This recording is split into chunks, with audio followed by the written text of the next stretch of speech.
I was watching television, and it was a John Wayne war movie. I guess they're all John Wayne war movies. Do you ever think how close we came to losing the war if he hadn't been with us?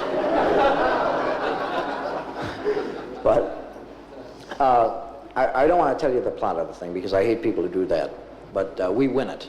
See? Now, my problem is that I want to start talking about airplanes right now, and there is no logical way to get out of what I was talking about and talking about airplanes.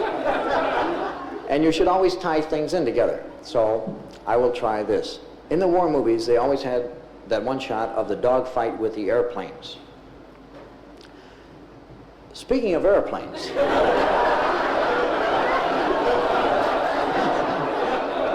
I recently flew out from Chicago, and I don't enjoy flying at all.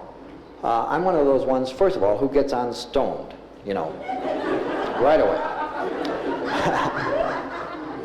Secondly, I usually sit in the lounge and I whimper all through the flight.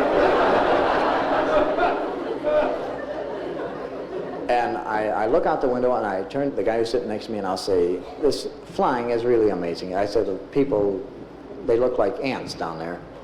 And he'll say, those are ants, you idiot. We haven't taken off yet, you know. But anyway, there's a logical explanation for why I don't fly. I took a non-scheduled airline one time. I was in the Army and I wanted to go to Hawaii on a 3-day pass, see? All right?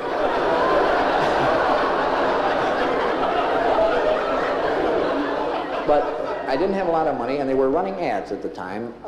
And one ad read, take a chance on the Mrs. Grace L. Ferguson Airline and Storm Door Company, see? So,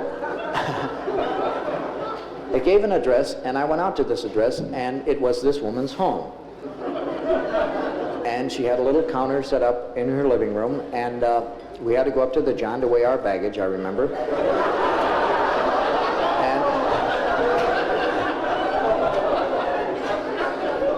Then we all got in her Volkswagen, and she drove us out to the airport. We got aboard this DC-1. After about 2 hours, the captain came out. He gave one of those addresses they all give. And I'll never forget it, and this is why I don't fly anymore. It came out like this. You're the navigator, you ought to be able to figure out where the hell we are.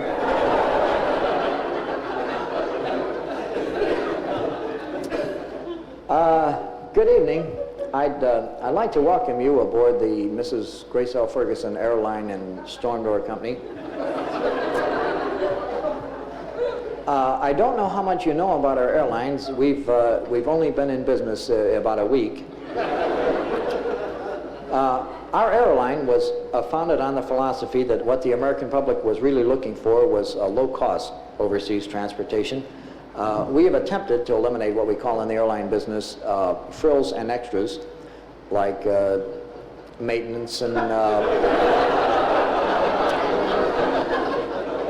radar and a whole bunch of technical instruments up in the...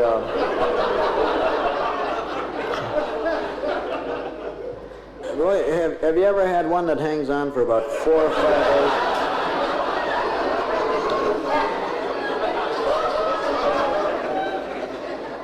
I don't mind the headaches too much, but it's that damn double vision that just...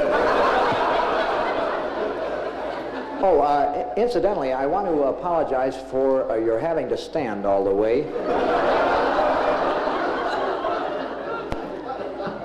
If I can give you a little tip there, every half hour or so, you want to alternate your arms through those straps above your head.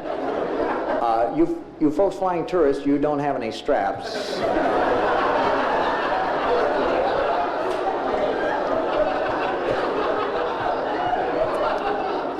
So don't bother looking for them. Well, we're going to have a little drill in a few moments by our two stewardesses, Trixie and Bubbles. Well, I'm sorry, Miss Watson and Miss Savage. And they'll show you how to put your life jackets on. There really isn't that much to it, but a lot of people get them on backwards. And, well, that way you're going to wind up with your face in the water. If we should have to ditch, you'll receive plenty of warning because our co-pilot becomes hysterical.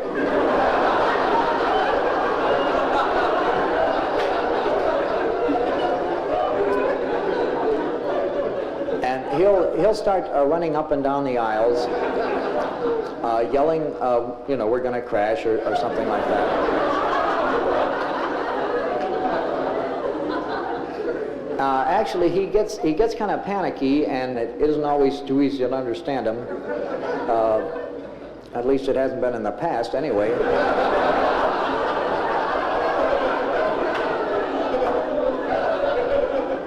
So if you see him running up and down the aisles and you can't make out what he's saying,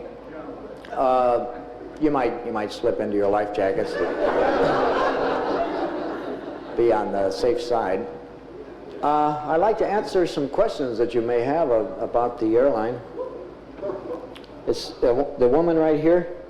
Ma'am, if I may, I'll repeat the question so everyone can hear it. If we should ditch, how long would the plane remain afloat? Was that your question, ma'am? Golly, that's awful hard to say, ma'am.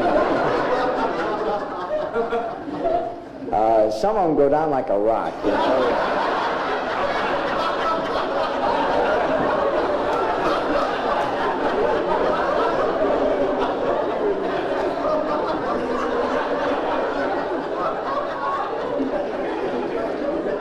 And then I don't know, for some reason or other, others will stay up for 2-3 minutes. It's, sir,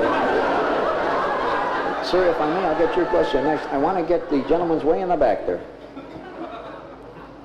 Sir, could you kind of speak up a little bit? I can't hear you over the roar of our engines. Maybe, you know, if you just... Oh, wait, they stopped now, sir.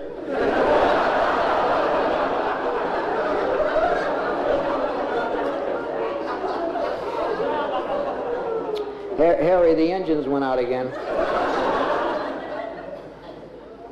It's the third button on the left, I think, Harry. Hold it, Harry. The cabin lights are going out.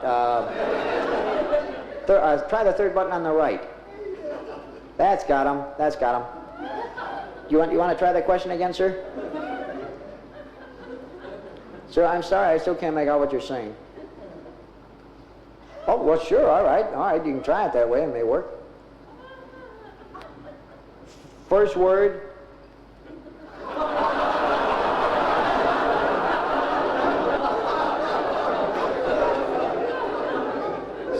Sounds like running. Sounds like racing. Track and field. Ran. Oh, it sounds like ran. Man. A lot of man. A whole bunch of men. Oh, men. Men, it's right behind you there, sir. I'm glad I took your question ahead of this gentleman's over here.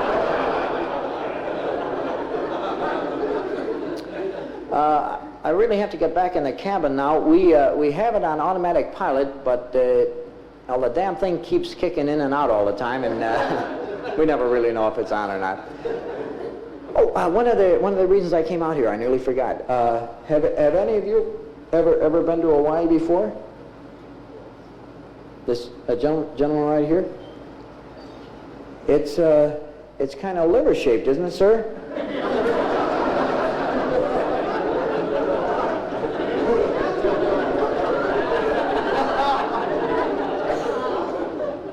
Sir, as we're coming in, would you mind very much stopping by the cabin and kind